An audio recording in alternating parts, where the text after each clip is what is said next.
Takip et. Sakın gözden kaçırma.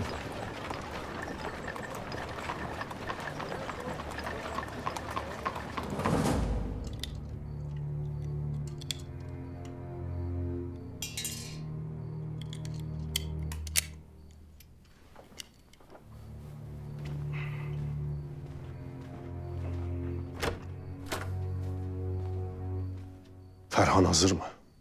Hazır hünkâr. Bizde müjdeli havadis var. Nedir? Fransızlar tiyatro temsilini kaldırmışlar. Elhamdülillah. Hünkâr, bütün İslam coğrafyasından teşekkürler geliyor. Liverpool İslam Teşkilatı minnetlerini bildiriyor. Hintli kardeşlerimiz sokaklara dökülmüşler. Peygamberine hakaret ettirmeyen halifelerine sıhhat ve afiyet diliyorlar. Mısır, Cezayir'de sokaklarda sevinç nümayişleri yapılıyor. Hünkâr, Allah sizden razı olsun.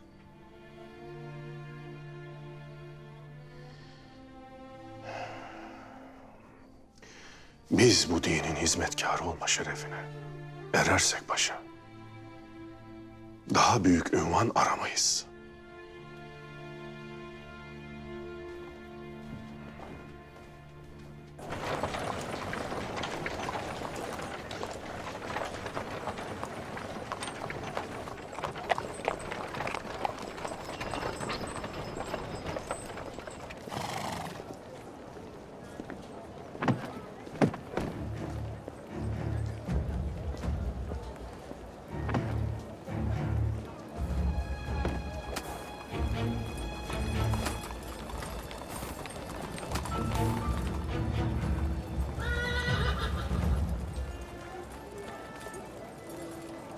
Önünü keselim paşam.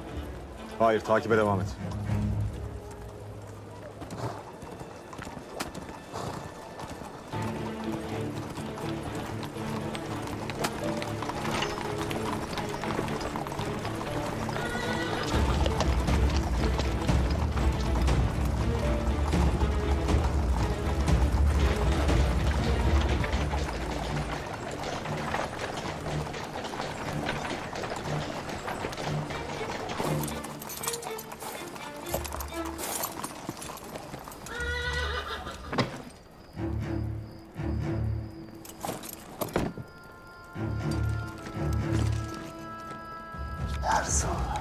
Herzl. Teslim ol Theodor Herzl. Kaldır ellerini.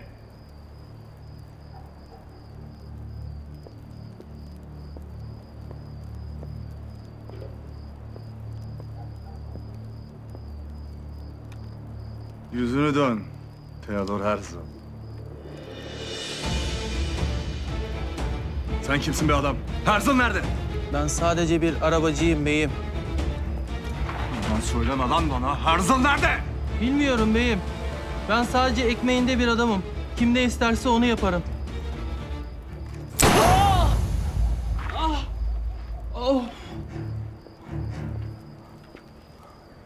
Al şunu. Ekmeğin için susacaksın. Muhtemelen bizi atlattı. Limana gitti lakin yetişemeyiz.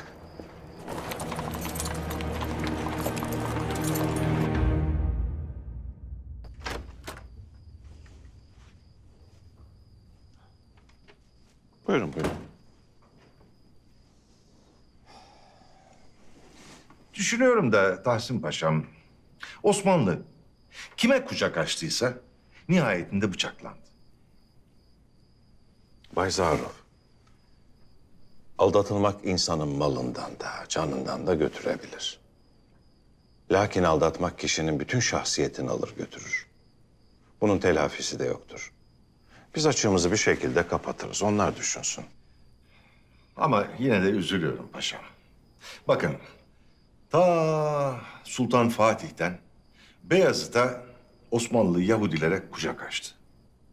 Ama şimdi Viyana'daki torunları bile buraya kadar gelip huzuru bozmaya çalışıyor. Ben de bunu söylemeye geldim. Üzerinizdeki şüpheler dağıldı. Rahat olun demeye geldim. Yoksa birini mi yakaladınız? Yok, henüz değil. Lakin sultanımız ikili bir tuzak kurdu.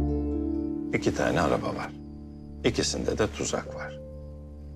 Lakin siz huzursuz olmayın. Burada olduğunuza göre suçlanmanızı gerektirecek bir durum yok. Çok sevindim. Hünkârımıza tekrar sadakatimi arz etmek isterim. İşlerini bir an önce halletsinler. Ziyaretinize geleceklerdir.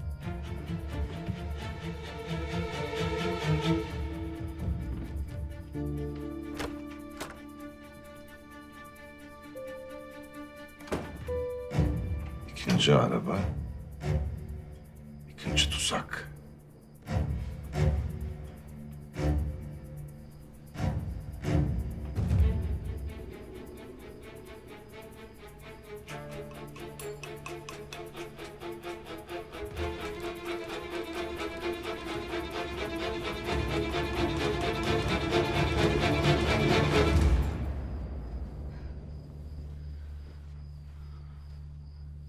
Kızım, dolaşıp durma artık. Sakinleş biraz. Gel otur bakayım sen. Ya her şey ters giderse? Allah'ım sen koru ya Rabbim. Hatice'm, hiçbir şey olmayacak. Abim sağ salim kurtulacak. İyi de nasıl hala nasıl? Kızım, babanı hastaneye götürürlerken arabanın önünü kesecekler. Eğer Murat Efendi'yi vermezlerse öldüreceğiz diyecekler. Tertip bu. Ya babamı öldürürler? Hanedandan birinin canını almak öyle kolay mı sanıyorsun? Ellerini dahi süremezler. Sen meraklanma.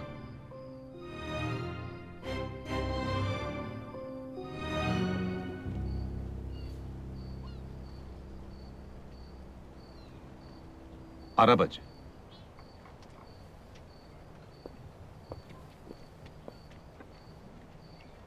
Arabacı. Birazdan yapacağımız iş çok tehlikeli. Hayat memat meselesi, anladın değil mi oğlum? Ama efendim ben arabacıyım. Her türlü iş bulurum. Hayat rütbemde bir oynama olmaz ki. Allah senin müstahakını versin.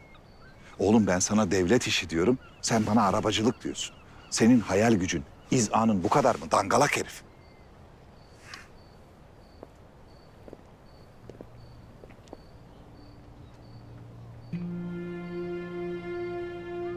Bay Herzl'dan defteri burada alacaklar. Daha sonra bu bekleyen arabayla saraya götürecekler. Defteri burada alma ihtimalimiz yok. Çok tehlikeli. İşte tam Hiram'a göre bir iş. Ne oluyor burada? Hiram, bir gel gel.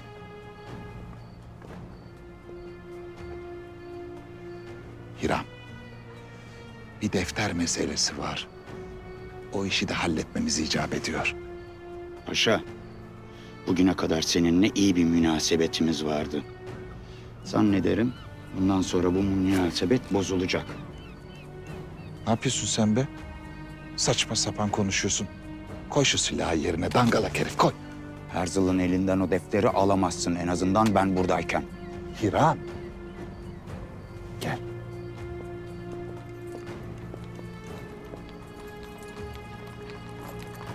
Arkasını kollamakla vazifeli olduğun Bay Herzl da geliyor.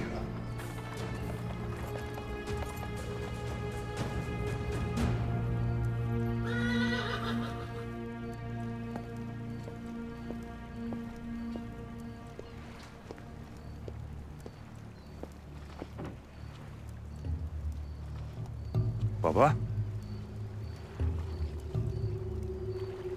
Sen misin? Senin ne işin var burada?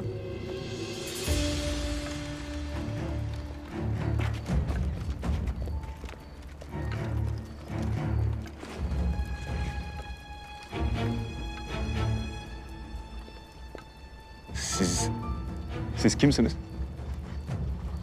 Sultan Abdülhamit Han Hazretlerinin şehzadesi Burhanettin Efendi Theodor Herzl. Theodor Herzl, babam sizi uğurlamaya gelemediği için çok üzgün. Onun yerine ben geldim. Selamını ve sözünü de getirdim size. Bundan sonra sığınağınız da, koruyucunuz da Halife Abdülhamit'tir. İsrail bir kabustu sizin için. Bitti. Uyandınız. Geçmiş olsun. Defter nerede?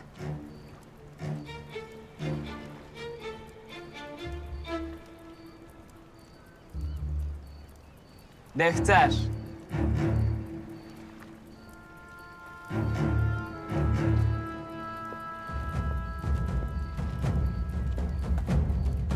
Defteri derhal saraya götür.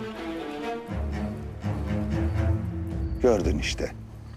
Bay Herzl'ın işi bitti. Bizimse tek çaremiz Abdülhamit'e götürdükleri defteri ele geçirmek. Gidip alalım o zaman. Elbette. Arabacı. Babanız sizinle gelmek istemiyor. Onu korkutmuşsunuz. Babamın bir ailesi var. Hadi benimle gel. Sen Abdülhamit'in esiri olmuşsun. Dinine ihanet ediyorsun. Ben ibadetlerimi hür bir şekilde yapıyorum. Abdülhamit her zaman bana çok nazik davranıyor. Oğlum, sana söylenenleri yaparsan iyi edersin. İsrail'in kurulduğu gün o ülkenin lanetlilerinden olacaksın baba. Hala İsrail rüyası mı görüyorsunuz? Nerede olacak bu İsrail? Filistin'de, Kudüs'te. Burası Osmanlı. Burası İslam. Burası mutlak galip olan Allah'ın zafer vaat ettiği sadıkların diyarı. Bu topraklarda sizin Siyonist emellerinizi yerle bir edecek bir güç var. Bay Herzl, Yahudilere dünyayı zindan etmeye hakkınız yok. Eğer Filistin'e girilecek olursa bir kan çağının kapıları açılmış olur. Ve Müslümanlar ölümden korkmuyorlar.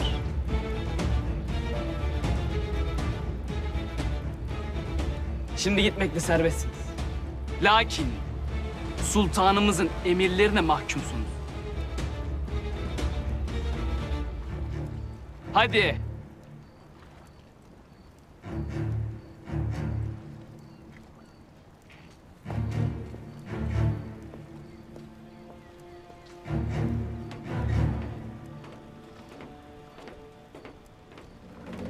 Ah pederim ah. Beni bunca sevdiğini bilseydim. Sana o şakaları yapar mıydım hiç? Bir şey mi dediniz? Peder Bey'im. Diğer vazife tehlikeli olduğu için ona kendisi gitti de. Arabanın içinden Sultan Murat'ın çıkacağından emin misiniz efendim? Ne oldu? Yoksa korktun mu? Yoksa Veli Nimet'in Sultan Murat Efendi'nin tahta çıkmasını istemez misin? Yoksa tahta çıkan Sultan Murat'ın senin gibi onu kurtaran bir adamı paşa yapmasını istemez misin? İsterim tabii. İstemez miyim? O vakit ben arabaya gittiğimde arkamda dur. Çok da konuşma.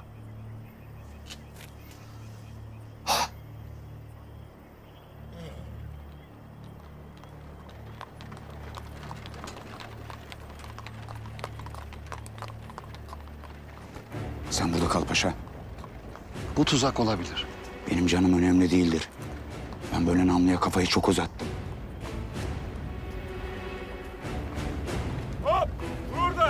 Durdur arabayı. Dur.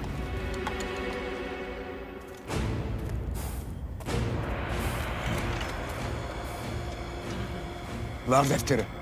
Ver canını kurtar.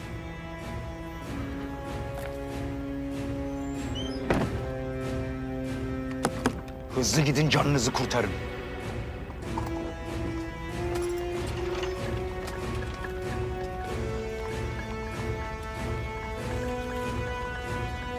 Bu tuzak değilmiş paşa. İyi. Aferin İrem. Aferin.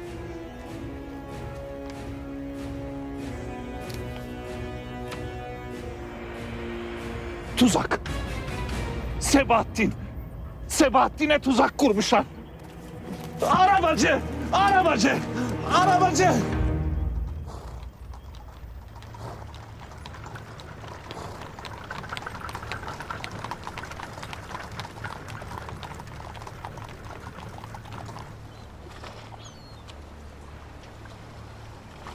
Tarihe hatıra olarak bıraktığım bu satırları payitahttan yazıyorum.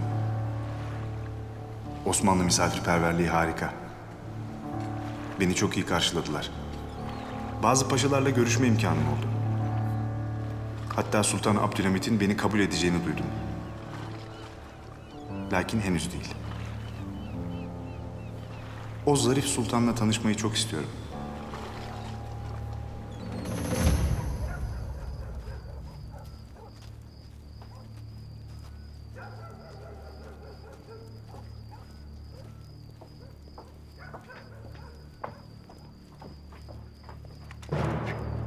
Şimdi Hiram Efendi. Şimdi kıyametin başlıyor.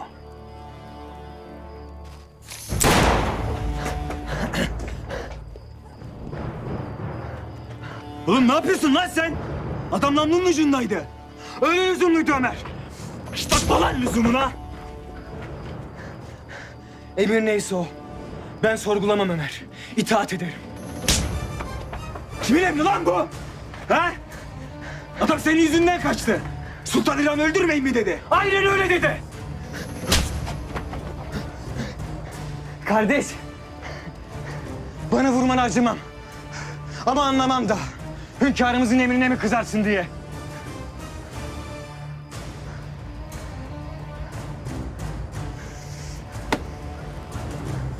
Neden Osman? Neden? Bu herifin Vatikan'da ne konuştuğunu anlamamışlar da ondan.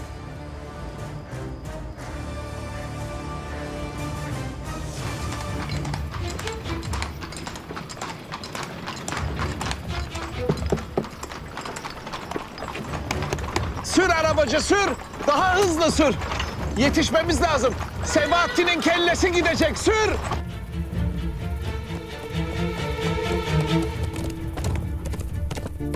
Ben Theodor Herzl. Bu dünyaya Kızıl Sultan'a köle olmak için gelmedim. Sana yenilmeyeceğim Abdülhamit. İlk limanda iniyorum ve babamı almak için geri dönüyorum.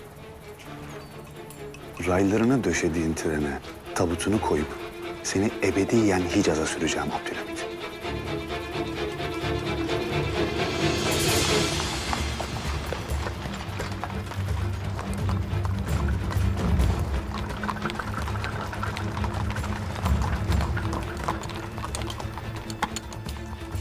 Arabacı, sakın hareket etme. Eğer yanlış bir şey yaparsan seni de Sultan Murat'ı da öldürürüz.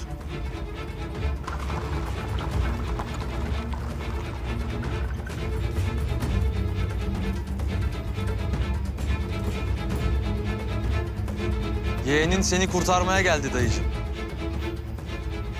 Korkma, ölmeyeceksin. Sebahattin. Evladım. Sebahattin'i yakaladılar.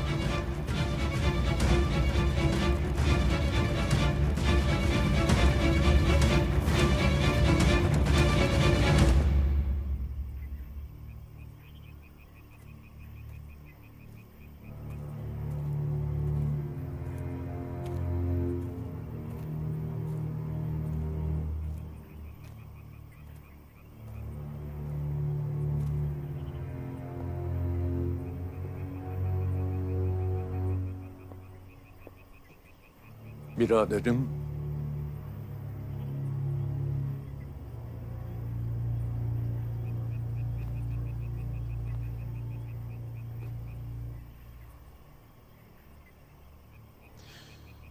Veliaht şehzadeydiniz. Tahta amcam Abdülaziz vardı. Bir gece garip bir adam sizi Dolmabahçe'den götürüyordu. Meraklandım, takip ettim. Sizi Kadıköy'ünde esrarengiz bir binaya götürdü. Mason geleneklerine uyup locaya üye oldunuz. İşte o vakitten itibaren hep dua ettim. Amcam Abdülaziz tahttan inmesin, o taht size nasip olmasın diye hep dua ettim. Lakin amcamı bir darbeyle tahttan indirip öldürdüler. Yerine siz geçtiniz. Amcamı öldürenlerin sizi de öldüreceğini düşünüp korktunuz. O kadar korktunuz ki akıl sağlığınızı yitirdiniz. Ve taht bana nasip oldu.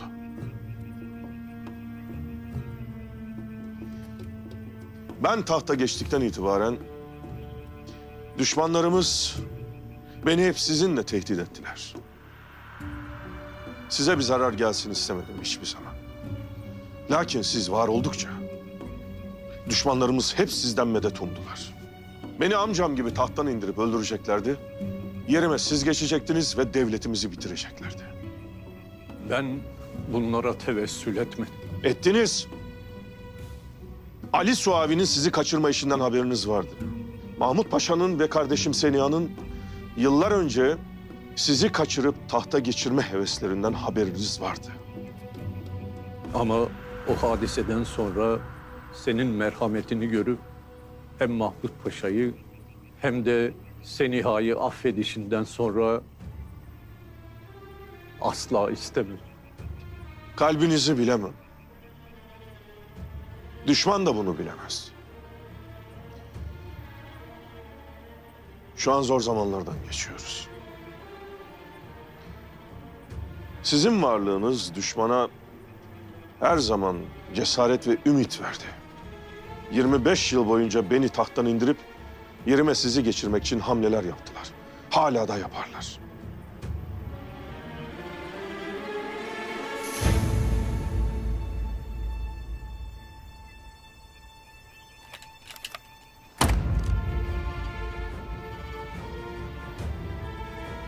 Şimdi sizden bir isteğim var. Eğer siz hala aynı muratsanız, zalimlerin ümidini bitirmek için kafanıza sıkın.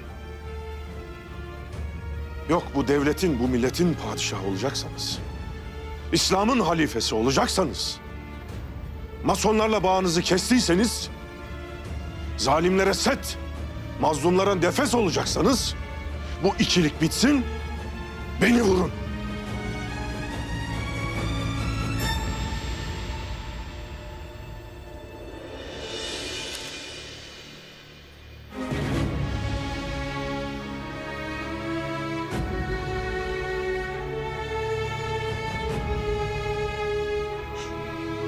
Sultanlığı ben değil. Sen hak ediyorsun biraderim.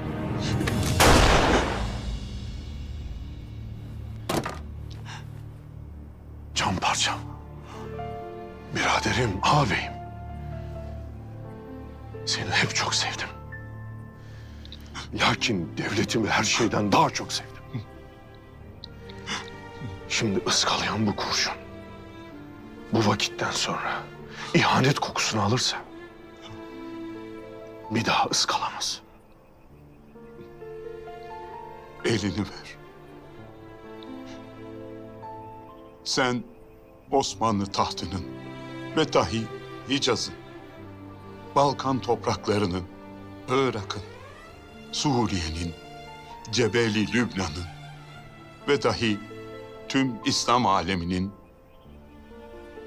halifesi ve sultanısın. Sultanıma biat ediyorum.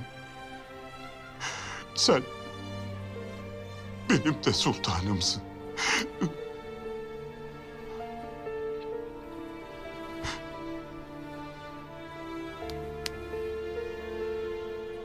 İşte şimdi sultan oldum. Sana her şeyi anlatacağım.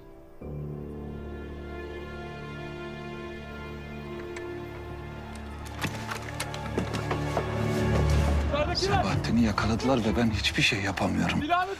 Çaresizim. Yolu açın! Evladımı götürüyorlar. Affet beni evladım. Peşinden gidemedim. Affet beni. Sabahattin.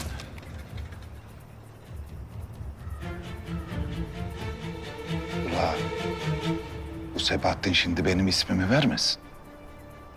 Dur bir hamle yapalım. Bu işi düze çıkaralım.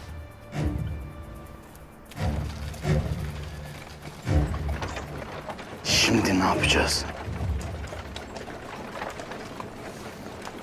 Söyle Sabahattin. Ne yapacağız? Ceza.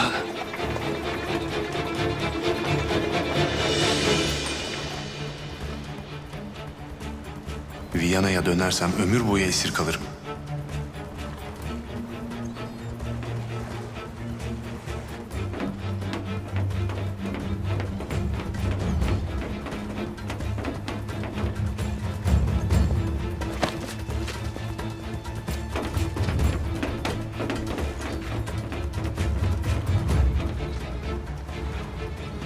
Herkes Herzl'ın gittiğini sansın bakalım.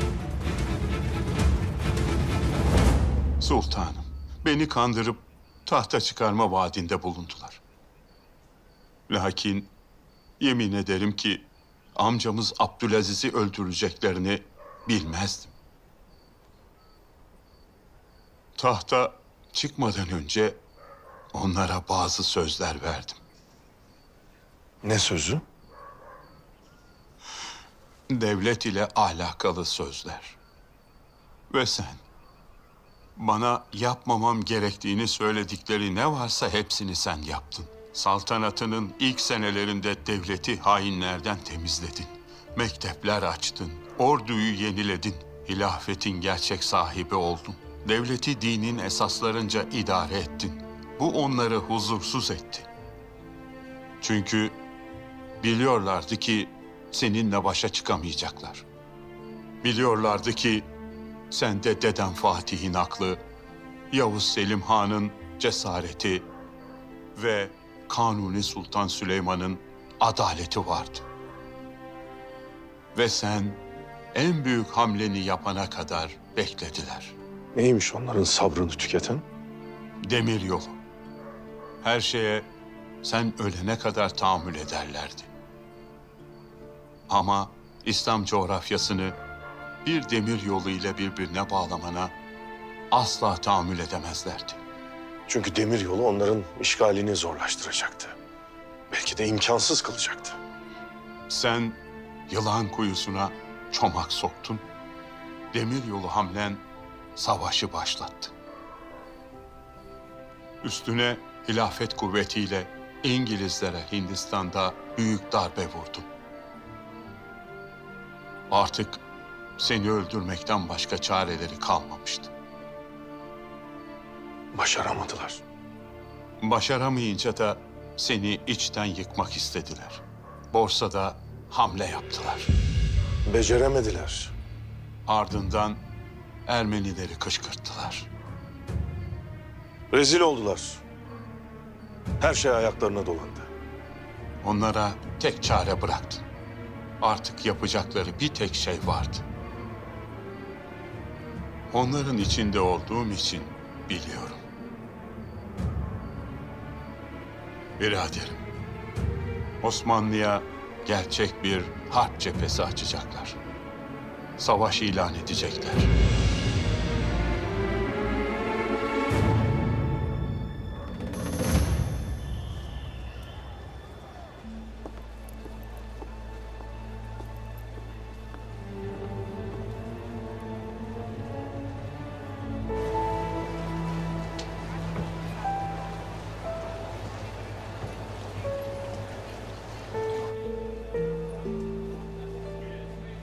Herzl, sen ne arıyorsun burada? Seni almaya geldim. Burada kalmalıyız. Abdülhamit var oldukça burada hava bile alamayız. O yüzden ben Viyana'ya gidiyorum. Bence sen de dönmelisin. Ben Abdülhamit'in esiri oldum. Payitahttan ayrılamıyorum sana. İyi ya işte. Kölesi de olmak istemiyorsan kaçmalısın hemen. Eğer kendi sırlarınla teslim olduysan hiçbir yere kaçamıyorsun. Aklını mı kaçırdın Herzl? Senin payitahta ne sırların olabilir ki? Babam Abdülhamit'in elinde. Baban? Baban yaşıyor mu? Sultan kaçırmış. Kim bilir ne işkenceler etmişlerdir. Babamı almadan hiçbir yere gidemem Sara. Senin vazgeçemediğin sırların mı? Baban mı? Herkesin ayıpları, günahları, zavallılıkları vardır. Bunları saklayabilirsen büyük olursun. Ama saklayamazsan o zaman yok olursun. Anlaşılan senin sırların babanda, baban da Abdülhamit'in avucunda. Abdülhamit onun için çalışmamı istiyor. Ona evet demek zorunda kaldım. Ama hayatım boyunca ona kölelik yapacak değilim. Bence Viyana'ya dönmelisin. Onunla burada savaşamazsın. Yazık olur. Hayır. Parvus'un teklifini kabul ediyorum. Ona teslim oluyorum. Bana önerdiği parayı ve gücü kabul ediyorum. Tamam. Onun zırhının altında, onun kılıcıyla dikileceğim Abdülhamit'in karşısına. Bu teslimiyet umut verici fakat sözünün itimadı yok. Bugüne kadar yaptıkların ortada.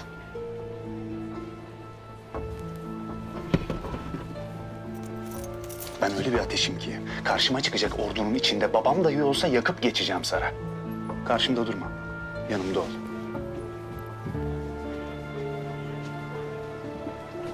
Yakalanmaktan korkmuyor musun?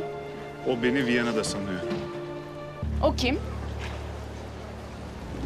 İngilizler bize cephe açamaz. Neden?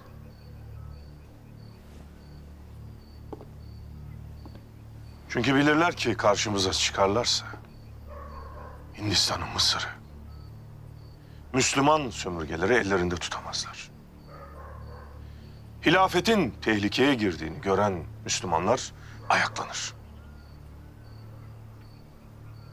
O halde maşa kullanacaklar.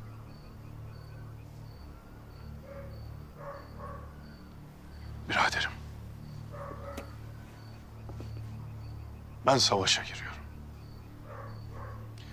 Bana bir söz ver. Mağlup olursak, ölürsek,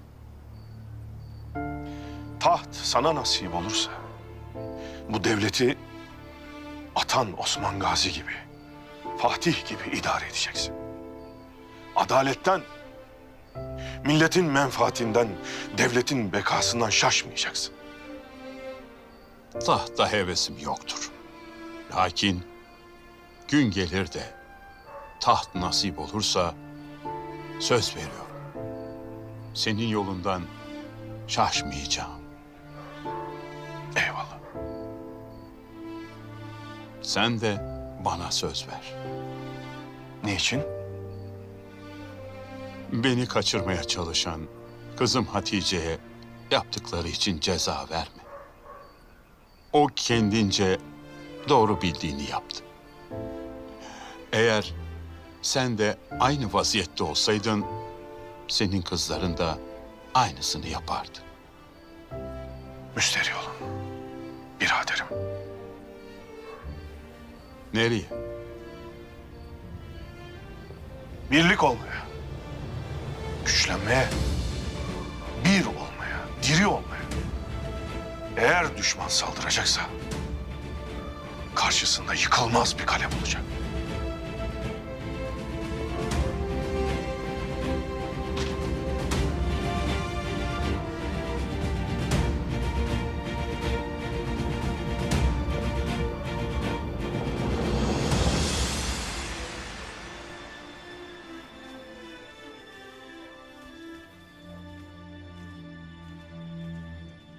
Ah!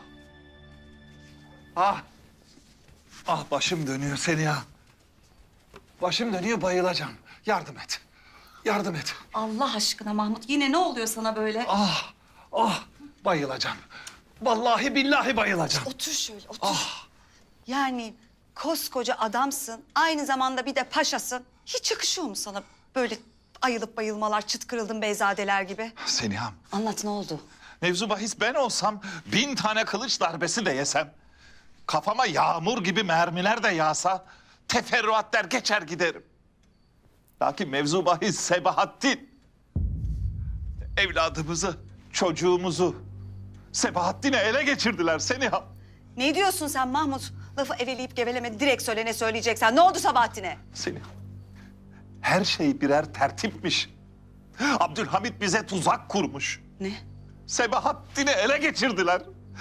Bittik biz. Artık her şey bitti. Hepimiz bittik Seniham. Mahmut, nasıl alırlar? Ne yapacağız biz şimdi söylesene.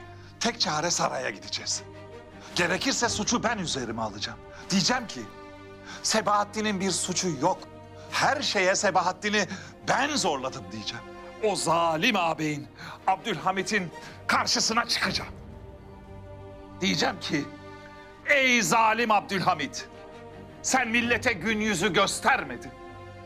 Millet hürriyet istedi. Lakin sen onları susturdun. Millet batılı, medeni bir hayat istedi. Lakin sen onların başına evlerini Moğollar gibi yıktın diyeceğim. Ey zalim Abdülhamit! İşte ben karşına dikildim diyeceğim. Çırpındım. Çabaladım. Yeri geldi yalvardım. Lakin yapamadım. Ey zalim hünkâr! Şimdi al benim kellemi, ver oğlum Sebahattin'i diyeceğim. Yeter Mahmut. Yeter. Kes bu yalanı dolanı artık. Bıktım, yeter. Bu hürriyet zırvalarınla evladımın başını yedin, yetmedi mi? Yeter. Yalan. Hepsi yalan Seniham. Bu devlet ülküsü yalandı. Bu aile yalandı. Bu garp fikri. Bu aşk da yalandı Seniham. Ha. Arkanı dönüp ağabeyin Abdülhamit'e gidip hepsi büyük bir yalanmış diyebilirsin. Lakin kendini kurtaramazsın Seniha. Bu enkazın altında ben de kalırım, sen de kalırsın, evladımız Sebahattin de kalır. Bunu da bil. Şehzadem. Vaziyeti anlatayım sana. Murat dayım. Babama Hatice Sultan'ın saraydan kaçtığını söyleyecekken sen beni vazgeçirdin Sabahattin. Ben Mehmet Paşa'ydım. Sonra ben işin peşini bırakmadım. Anladım ki bu tertibin arkasında babam var. Padişah dayım şehzadesini gönderdi ha. Hayır Sabahattin. Babam buraya bir bölük asker yolladı. Ne? Nereye götürecekler beni? Sen öldür beni. Hürriyet benim kalbimdir. Sürgün ve zindan onu çürütür kardeşim. Öldür beni kardeşim. Öldür beni.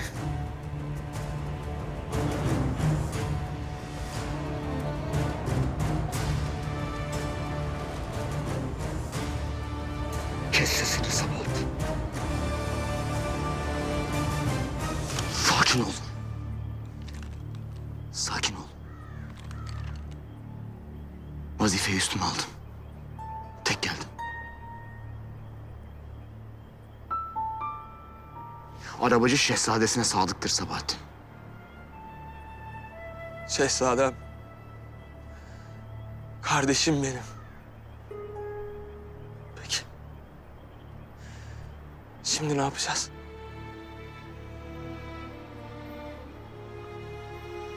Saraya elim boş dönemem. Bir kurban vereceğiz.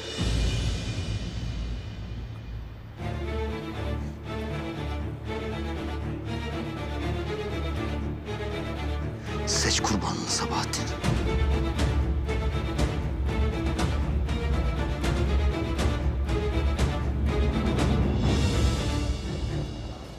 Evet. Söylemeyecek misin? Parvus'la konuştum.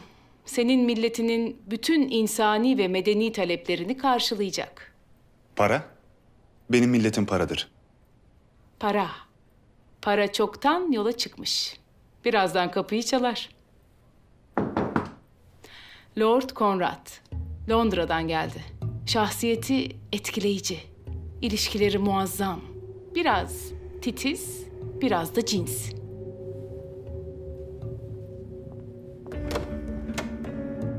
Lord Conrad. Sizinle tanışmak ne büyük bir mutluluk. Ben Theodor Herzl. Tokalaşmak için acele etmeyelim. Birbirimize zaman verelim Bay Herzl. Dost mu olacağız, düşmanlık mı edeceğiz? Yoksa birbirimize kayıtsız mı kalacağız? Zamanla anlarız.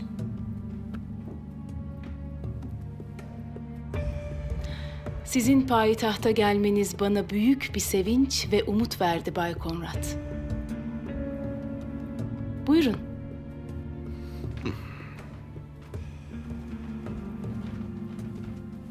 Sarahede'ye. Siz hangi şehirde olursanız olun, o şehir medenileşir, güzelleşir. Evet, Parvus Efendi istediğiniz paranın sizin adınıza aktarılması emrini vermiştir. Şimdi birlikte hareket edebilmemiz için planlarınızı söyler misiniz? Banka kuracağım. Yahudiler için. Parvus Efendi bu bankanın ortağı olmak isteyecek ve olacaktır. Pek güzel. Öncelikle bir fon kuracağım. Bu fon Filistin'de toprak satın almaya başlayacak.